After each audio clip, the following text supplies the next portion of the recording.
Why are we here today? I just launched a new album, brand new album, and this video is, I'm not very good at marketing, nor do I have the time to deal with any of this shit. This is a making of album that I made entirely 100% on a Nintendo DS, the first in the world. You might be thinking, that can't be true. My friend had the Korg game. He made an album. I know, fam. I know. Stick around. You're going to see why this is a world first exclusive datpiff.com premiere. So I'm outside here in beautiful Montreal, Quebec. There is the mountain. That's what they tell you when you visit here. They're like, oh, go to the mountain. It's great. No, go do drugs and then go to a bunch of strip bars. That's what you want to do when you're in Montreal. What the fuck are you doing? Walking up some mountain? Are you fucking Zarathustra? Get over yourself, fam. All this wellness. Oh, here it is, the Nintendo DSi. Here it is in all its dual screen glory. So what the fuck is going on with this stupid fucking album? So the long and the short of it is that I make electronic music. I've been making it since around 1996, 97. For most of my career, I was using MS-DOS, and then I switched to Sony Vegas and Sony Acid for a few years, like maybe 3 or 4 years. And then I went back to the trackers. I would always kind of go back to the trackers a little bit in that area. But anyways, and then I was using like Scale Tracker and just trying to find something that was like Fast Tracker 2 that was, I guess, modern. You know, Scale Tracker was pretty good. I was using Scale Tracker a lot for my my vinyl that came out on Killbot Records. And then Renoise came out, and I started using Renoise. And you know what, fam? I still prefer Fast Tracker 2. I don't hate Renoise, but I don't love it either. But it's the only game in town, right? It's kind of like having a cell phone plan in Canada. There's 3 options, and you're fucked. You can't really pick or choose or whatever. Yeah, about 10 or 15 years ago when I would play live, believe it or not, I had a bit of a little bit of a buzz in the underground. I'm typically a positive-minded person, but it seemed like every time I wanted to do something, it would break or there would always be an obstacle. Bruce Lee said, don't pray for it to be over, pray for strength to get through it. I paraphrased it a little bit. You know, I would play a show, and the thing that's weird about electronic music is that you don't do anything when you're playing live. Now, some of y'all are like, oh, I got modular synthesizers, I got this. You're not doing anything. Some people are up there, they're tweaking the knobs, and they're like trying to be, you're not doing anything. We all know that. We all know that now. TikTok exists. We've seen the behind the scenes. We know nobody's doing anything. Maybe Carl Cox at the fucking warehouse in like 1988 or whatever was doing something. These days, nothing's going on. And that's fine. People should go out to dance. It shouldn't be about the person or whatever. My opinion. Coming from like sort of a punk background, I wasn't really a punk, but I was in a punk band. We covered the Exploited and stuff like that. I knew that when I was playing electronic music live, I had to do something. I couldn't just sit there and hit play on Winamp, which I did a few times for like $280 once. So I was like, Anyways, I realized I had to do some shit, you know? So I would bring like Dance Dance Revolution mats. When I opened for Flashball once, and I brought DDR mats. I brought a guitar. I smashed a guitar on stage. I'll put the video in here. You could hear him screaming, yeah!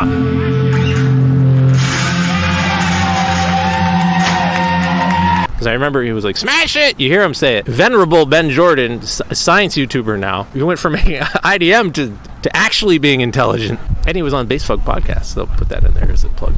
I was always trying to find a gimmick or whatever, but a lot of the times these things would bust, or like my laptop would overheat or something. There was some fucking sabotage going on, man. It was crazy. It wasn't great. You know, show after show, it's embarrassing to have something fuck up in front of a room of 30 or 40 people. 200 sometimes, you know, more than that, 1,000. But anyways, the point that I'm trying to make, I eventually was like, you know what, fuck this. I'm tired of carrying all this shit around. There's a tracker on the Nintendo DS. I'm just going to try to use this tracker. And it was like the same thing when I switched from Windows to Linux. Like I started using Linux in around 2005 with a Ubuntu like 5 point something or whatever. Came on a little CD, they passed it around at my college. And little by little, I remember the day I gave up Photoshop. I'm so attached to using Photoshop. If I don't give up and start learning something else, I'll always be attached to Photoshop. And I bring this up because I see this problem happening with a lot of people now who are making the jump. This was like around 2006, 2007. You know what I did? I forced myself to start using the GIMP image manipulator tool or whatever. And I got fairly decent at it. I could do whatever I was able to do back then after a few years. And that's sort of the approach you have to take. It's like using Vim or something. Even just switching to Linux or changing your diet. It's like you have to just forfeit those years of ease of use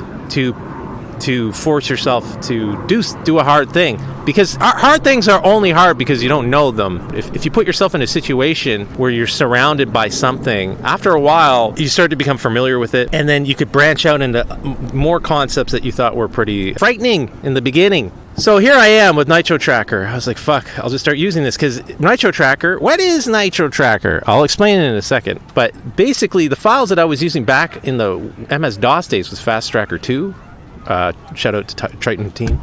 Is a .xm file, and FastTracker 2 had the same sort of spec. And you go little by little, and then you inch towards that goal, and then a few years later, you don't even realize, oh shit. Anyways, the point of that tangent was that start little by little. So I was going little by little with NitroTracker, and I put a song here and there. And then when I realized I could, if I was asked to play live, some songs that I was able to convert to .xm that I made in Renoise, using some tool that converted it to mod, and then using a tool to convert it to XM, and then putting it in NitroTracker. And sometimes it wouldn't work out of the box, so you had to fuck around with it, because the timing this is an experimental software, by the way.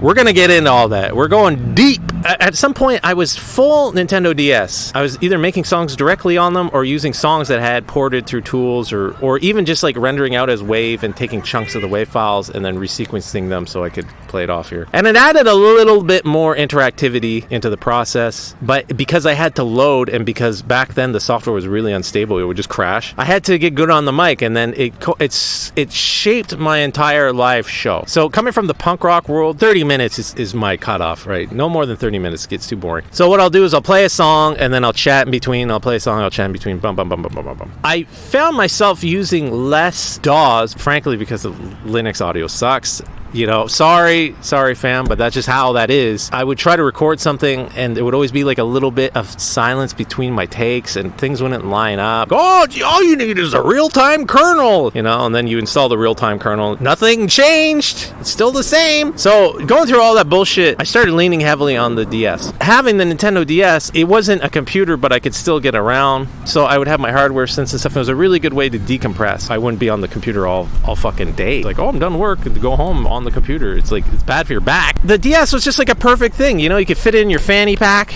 you throw it in your book bag, you can bring it anywhere, and you can make music wherever the fuck. The first album, Avocado Toasty 1, was my experiment to see, can I make an album that is 100% Nintendo DS?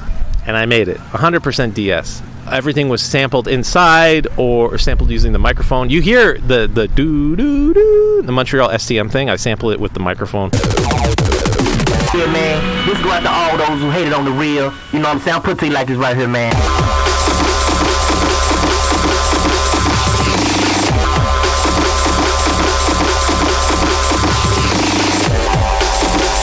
I got samples on the SD card. We're going to go over the whole process. We're going to go over the whole process of how I do this. So I got everything on the SD card, and then I would just produce back and forth. And then, you know, I'm at the bank waiting in line, whip out the DS, blah, blah, blah. You're on a train to go visit your family or something. It's just so convenient because it's easy to just put away or whatever. It started to become my thing. It started becoming my gimmick. And also, I found that with the DAWs, because I started so early in 1996, by 2009, with the advent of all these VSTs, and especially with my style of music, which was glitch at a drill and bass, as they used to call it, IDM or breakcore, as I was adopted into, I guess. It became 100 times easier to make with a bunch of these VSTs, like BT. He made this glitch program. I never used that one, but glitch VST, D Blue, shout out to D Blue, Renoise team now, that's cool. He fucked the whole game up. All you guys are talking about AI. AI is gonna take our jobs. AI is gonna. The breakcore crowd already had their AI moment. The breakcore line going up. It all got fucked up when glitch VST came out, because anybody could just download glitch VST, and it was sample chopping and doing all this stuff to their thing or whatever. Where I was getting all this credibility and this clout because, oh, that guy can do what Venetian Snares can do. Oh, that guy's really close to Square Pusher. Oh, shit. And he's free. He's not on a label or whatever. He's putting his music on a net label. I never heard of that. Which, shout out to the guy who did the breakcore study from Cambridge University. I didn't even know I was in that. Thank you for giving me my flowers, because you don't understand how difficult it was. Now, putting music on the internet, you'd be like, of course we're going to put it on the internet. Where else would we put it? Do you think we would put it in a fucking record store where maybe 27 people go a day? Right? We're putting this on prime time. Billions of people on Roblox downloading your album. Could you believe back in the day, people used to give me shit for putting my music online? I didn't want to release with labels. No, the internet is the place where we're putting the music. So here we are. we're at the Nintendo DS. You have my backstory a little bit. I'm playing live with the Nintendo DS. It's easier to carry around and travel with and all this shit. It just makes sense. So now you know Avocado Toasty 1 is an album that I made as an experiment to see if I could make an entire album only on the Nintendo DS. After years of technical difficulties and the landscape of the modern digital audio workstation changing, I needed a challenge. I needed constraint to let my creativity flourish. Necessity is the mother of invention, Frank Zappa once said, I think. So the thing is, the Nintendo DS has some sound limitations that I won't get too much into the science of, but it makes it so that it sounds like early 90s samplers, late 80s, early 90s samplers. So if you're gonna make jungle music or old school rave music or whatever, making it in the Nintendo DS is gonna give you that authentic sound. It's gonna be way more authentic than getting some cheesy ass lo-fi VST and applying it on your master bus and Fruity Loops or whatever. That's just how it is. That's just the facts. If you go on GBA Temp or one of these websites, you'll notice that the numbers kind of line up to what you would have back in the heyday of rave music, or back in the early days of rave music. So the only difference with this album, so with Avocado Toasty 2, I recorded vocals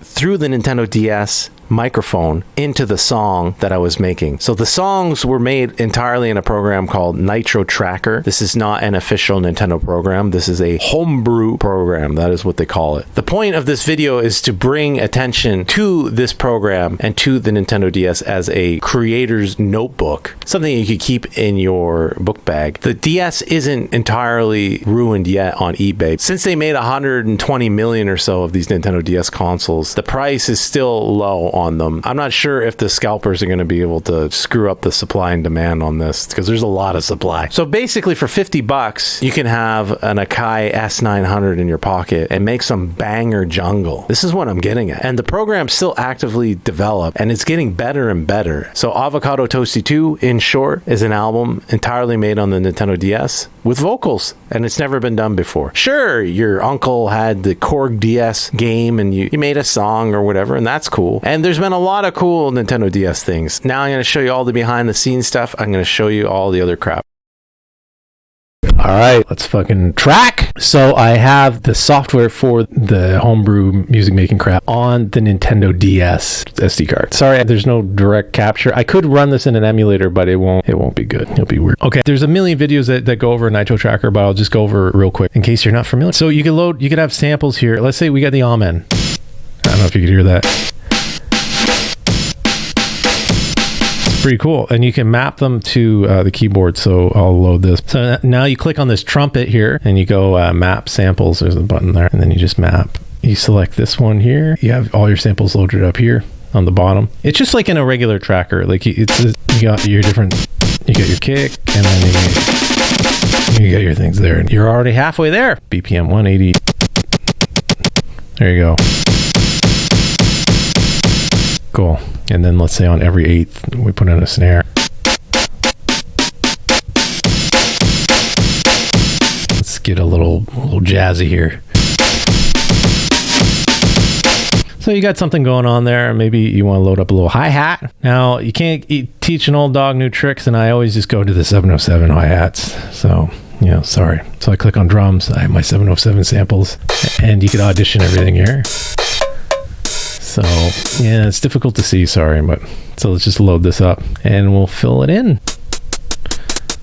So just to humanize it, we'll just kind of go back forward and forth on the same couple of notes.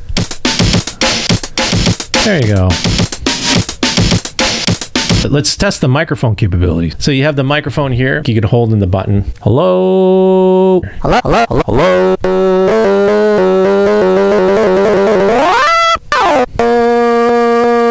So that's a forward loop. And that's the ping pong. Draw an envelope. So you go envelope on. You add a couple of points. This is how the sauce is made, people. Here you go. Sounds like a nightmare. So that's basically it. So you could clone the pattern. You could delete patterns. You can make it faster. So that's it. So let's go through these songs. I'm going to show you the songs and we're going to talk about some of the techniques. So this song is called Cam Rip. This is about piracy. This is about downloading cam rips from the internet because it's funny. So yeah, you see these samples here. The samples come from all over. Some stuff I made, some stuff from like Amiga sample pack, old stuff laying around or whatever. The Lenny D, shout out to Lenny D, played a show with him once. He has Industrial Strength Records and they do sample packs, and I thought, wouldn't it be funny to have like a modern sample pack but run some custom scripts to convert it to 8-bit 32K mono? So these are just jungle samples.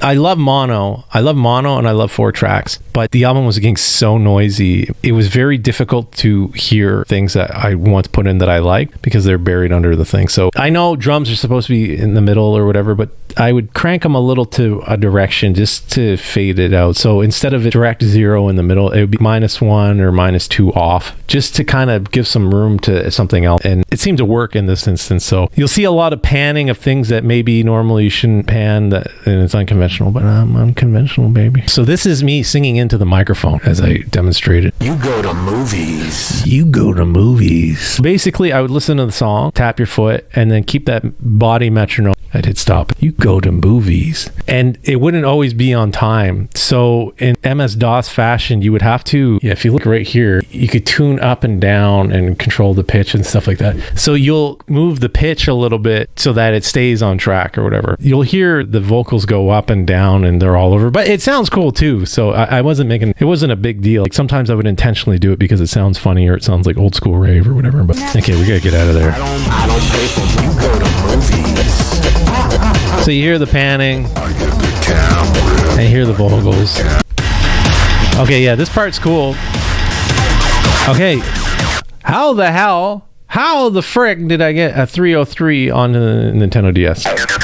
So you hear, this is like a loop, right? I was listening to a lot of Chemical Brothers that week. Getting old sucks. Getting old actually really sucks. Okay. This is 28. That is from my iPhone. One second, I'll go get the iPhone. So I might as well talk about some other auxiliary stuff that I used to help make the album. Shout out to Koala Sampler. Koala Sampler is fucking awesome. I made another concept album where it's like only on the iPhone. I just released it on D-Trash. It's called Reality Aquarium. Get it? It's like a little rectangle. It's like an aquarium and you're watching reality in there. Oh, so poetic. So this is a cool program. It's another sampler. Hello? It's just way easier to use than the DS, believe me. It's like a piece of cake making stuff on here. And there's effects and stuff. So there's a song called PKW, Phone Keys and Wallet. Added reverb. Like I was singing it into this, but maybe I wanted to have backup vocals on it, believe it or not. And so I sang it into this, and then I added reverb. So now I got this. Right? So anyways, you hold one button, and then you hold this. And then now, as you can see, it's in there. I'll just delete this part.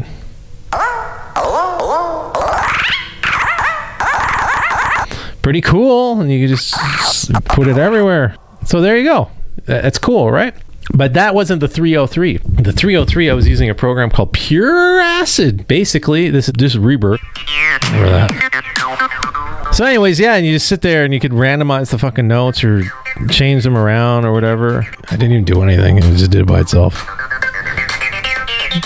So yeah, you would take this and I would change the BPM to the BPM of my song in here, and then I would record in, use the zoom in function on the wave editor and clip out the parts. I would record at 180 BPM on Pure Acid and put it in here, and it wouldn't line up, even though it said it was 180. It was give or take. You had to fuck around with it one way or another. So this is a labor of love, and it's fine. It's fine. This is like my bedtime decompression routine, and at least I'm not looking at a fucking computer all day. And you get the added bonus of it automatically makes it sound like lo-fi. So it's very cool.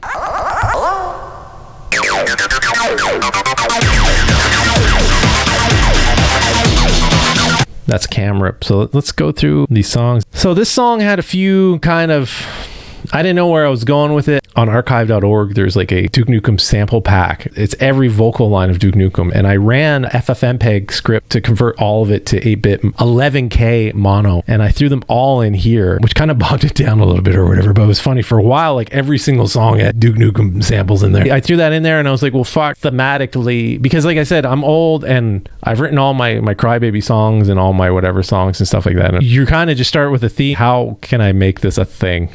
And there's a danger with that, because then people think that that's what you are or that's what you represent. The song just turned into that because that's where it was going. If you make a horror movie, it doesn't mean you're a killer.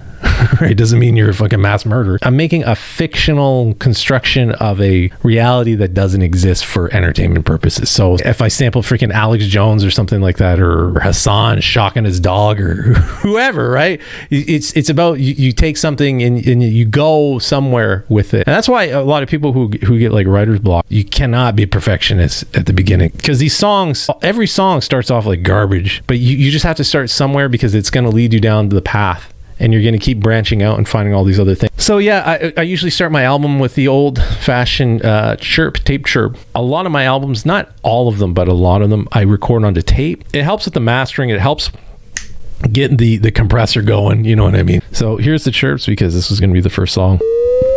Do this. That's Duke Nukem. Where you from? Let's skip into this.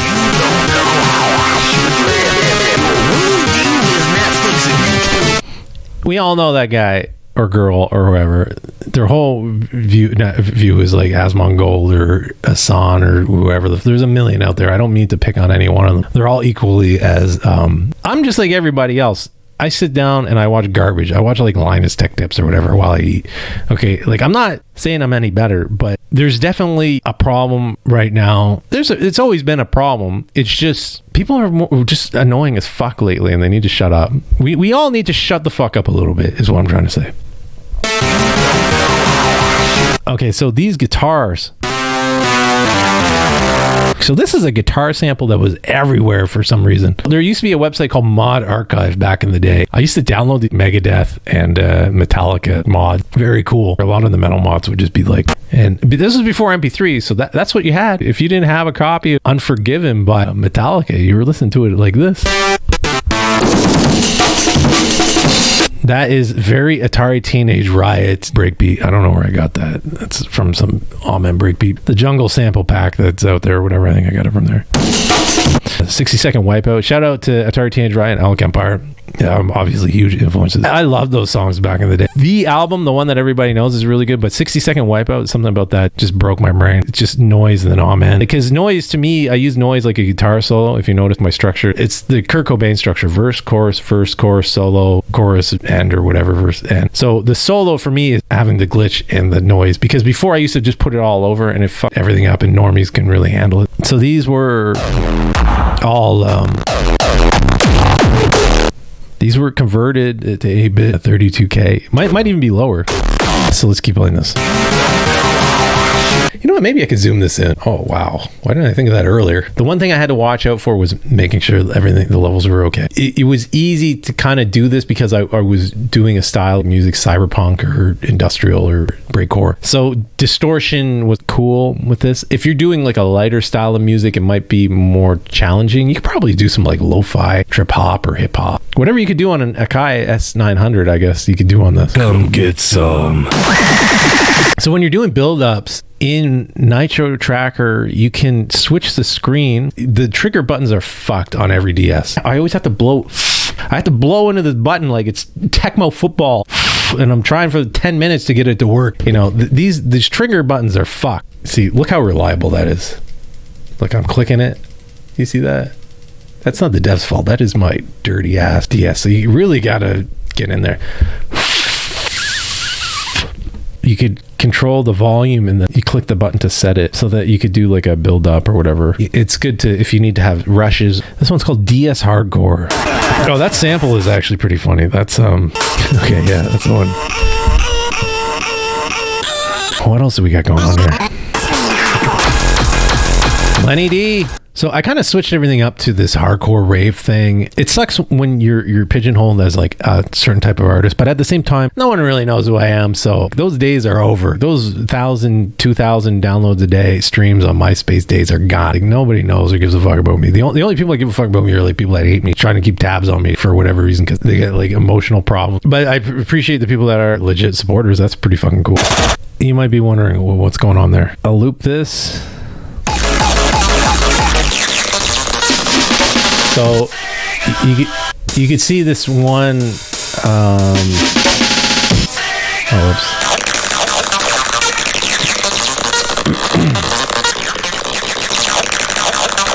So what I would do is I would sample into the microphone, dump it on, save it to the SD card, and then load it into other instrument spots. And then in the other instrument spots, I would destructively fuck them up. So that part was like, I would cut it at a part in the middle because you don't have the retrigger. Like, here's a good example. I have this break, but then I put it here where it was like cut, and then I would load it into the things so then I could retrigger them or destructively screw up the sample so it kind of sounds like I'm adding effects to one sample, but in actuality multiple different samples, especially like because you have this.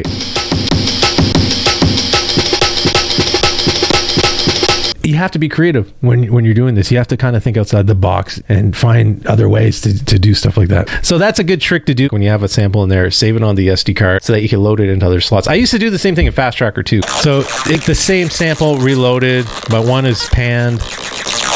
Well, let's load up something else. Fold your laundry. Fold your laundry. Gotta fold your laundry. This is quite relatable. Fold your laundry. This song is very simple. So I think it was GarageBand. I think it was on the phone here. So if I found something, a synth or whatever, I would hold the button and record it into here, and then I would have it in here. If you use the loop point, you have a whole sample. Listen how crunchy that sounds. Fuck, that's awesome, huh? Okay, so I'll show you PKW. So you're gonna hear it here. PKW. Don't forget. So that's the Nintendo DS microphone. PKW. But this is from processing the backup vocals in through Koala. I don't know if you hear that PKW, but there's reverb on it. If you go to the other song, Space. Andy. Okay, so you understand what's going on there. I got the loop points in the WAV file here. If you take off the loop point, space. All right, but I added the loop point at a certain point there. Space. It's looping the space, ace, but then when you add the envelope, it fades out the volume. I'm achieving echo on the Nintendo DS. You just have to be creative, fam. You don't need to add fucking image line vocoder garbage. But yeah, this is the echo. Cool trick. That's basically pretty much the whole tour. I don't know what else I'll show you Sleepy. Pretty funny. It takes a long time to load some of these songs. Look, I think it's busted. Oh shit, it won't even load. Wow, that's fucked up. That is actually really fucked up. It won't even load. That's crazy. So I guess it got corrupted. Look at that. I lost a banger. I didn't lose it. The last backup I made was like a week ago. I think we're all right, fam. This is all for show. I don't use that shit. I use a $40 toy from Japan with a $10 contraband flash card from China. That's basically it. Yeah, I guess the song's pooched. That's fine.